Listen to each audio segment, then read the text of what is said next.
IDI.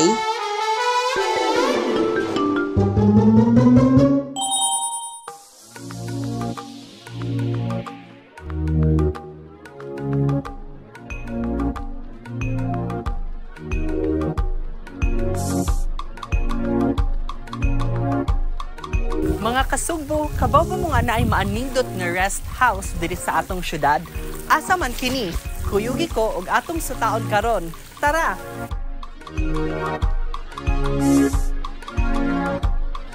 Para sa mga nangita og malinawon nga kapahulayan layo sa syudad, ang Chateau Blanc naghatag og eksklusibong pahulay ug naa kini nahimutang sa Barangay Pamutan, Cebu City. Dili ra kaayo ni layo, labi na kung sa Barangay Guadalupe mo manukad, kay 20 to 30 minutes siya ang biyahe niini.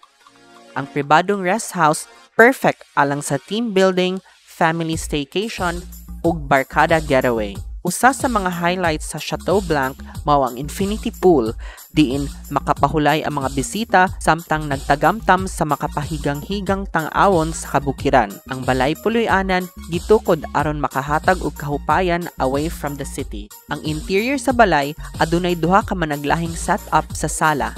If you open the windows, matagamtam gyud nimo ang fresh air ug makapahuway gyud mog sakto. Sa ubos nga bahin sa sala is this big kitchen to accommodate a few people nga gustong mo preparar sa inyong meals. Naapod sila'y grilling area beside. Sa second floor, nahimutang ang 5 ka mga bedroom with own toilet and bath. Naapod ni separate living space to sit back and relax. This can accommodate hangtod 20 guests. Ang ilang veranda is giving a 360 panoramic view of the mountains and Cebu City. Mahigangha gyud ka sa kanindot sa palibot. Gawas sa pool, ang lugar naghatag usab og mga open space alang sa mga bisita. Mahimo mong mag-bonfire sa gabii ug magpahigayon og picnic nga perpekto alang sa mga mahilig sa kinaiyahan. Aduna usay gazebo nga pwede ninyo katambayan while sipping a hot coffee. Naasad sila'y lookout para dinhi mo mag-view sa tibok syudad labi na sa gabi. Tungod kay pribado ang rest house, ang Chateau Blanc wala kini mo dawat og walk-in guest ug kinahanglan magpareserba daan. Ang mga presyo alang sa overnight stay mao ang mosunod. 16,000 per night kung non-peak season, good for 20 ka bisita. 18,000 per night kung peak season, lakip na ang Holy Week, Pasko, bagong tuig ug ubang holiday. 500 matagduga nga bisita nga adunay maximum nga 15 kaduga nga tawo. Walay pampublikong transportation padulong sa Chateau Blanc.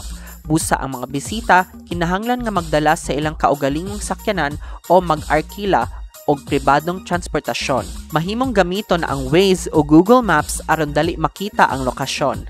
Pinaagi sa pagpangita og Chateau Blanc. Adunay parking area alang sa mga magdala og sakyanan.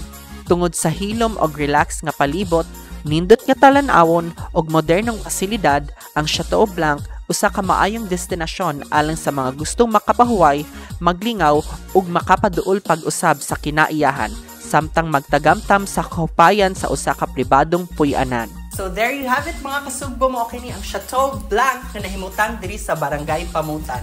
Kuyugi ko kanunay sa pagdiskubre sa Sugbo aron kita makaingon IDI, nading ani sa Sugbo. This is Mark. Until next time!